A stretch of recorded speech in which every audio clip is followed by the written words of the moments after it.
ഇപ്പോൾ 25 വർഷത്തോളമായി Paravur V D Satheesan ഭരിച്ചുകൊണ്ടിരിക്കുകയാണ്. എന്തായാലും മെയ് 4 റിസൾട്ട് വരും. വോട്ടിങ് കാര്യങ്ങൾ, ഇലക്ഷൻ പരിപാടിയൊക്കെ കഴിഞ്ഞ് വികസനം കാര്യങ്ങളൊക്കെ എങ്ങനെ ഉണ്ടായിരുന്നു? അതായത് വികസനം വളരെ മോശമാണ്. കാരണം വെച്ചാൽ സതീശൻ വ്യക്തിപരമായി എനിക്ക് ഭയങ്കര ഇഷ്ടമുള്ള വ്യക്തിയാണ്.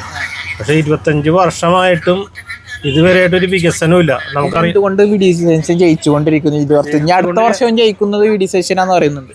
അത് പറയാൻ പറ്റില്ല. ഇപ്പൊ ജയിച്ചാലാണ് നമുക്ക് ജയിച്ചെന്ന് പറയാൻ പറ്റുള്ളൂ. വോട്ടിങ്ങിന്റെ അടിസ്ഥാനത്തിൽ നോക്കുകയാണ് വി ഡി സതീശൻ. വോട്ടിങ് അത് നോക്കിയിട്ട് കാര്യമില്ല. ഇപ്പൊ നമ്മൾ ചെയ്താലല്ലേ പുള്ളി ജയിക്കുള്ളൂ.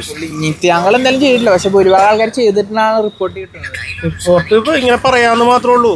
വികസനം ഇല്ലാത്തതിന്റെ ഒരു ബുദ്ധിമുട്ടാണ് നമുക്ക് ഇവിടെ നടന്നുകൊണ്ടിരിക്കുന്നത്. ഇപ്പൊ ഗവൺമെന്റ് ഹോസ്പിറ്റൽ തന്നെ താലൂക്ക് ആശുപത്രിയാണോ ജില്ലാ ആശുപത്രി ആണ്ട കാലം കഴിഞ്ഞു. കാരണം 25 വർഷത്തോളമായി നമ്മുടെ MLA ഇവിടെ ആയിട്ട് ഇതുവരെ യാതൊരു വികസനവും ഇല്ല. ഡോക്ടർമാരുടെ പേരുകൾ മാത്രമേ ഉള്ളൂ. നമ്മൾ ചെല്ലുമ്പോൾ ശരിക്കും പറഞ്ഞാൽ ഒരു ഗുണവുമില്ല.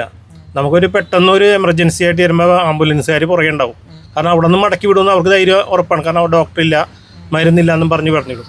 അങ്ങനത്തെ ഒരു സ്ഥിതിവിശേഷം.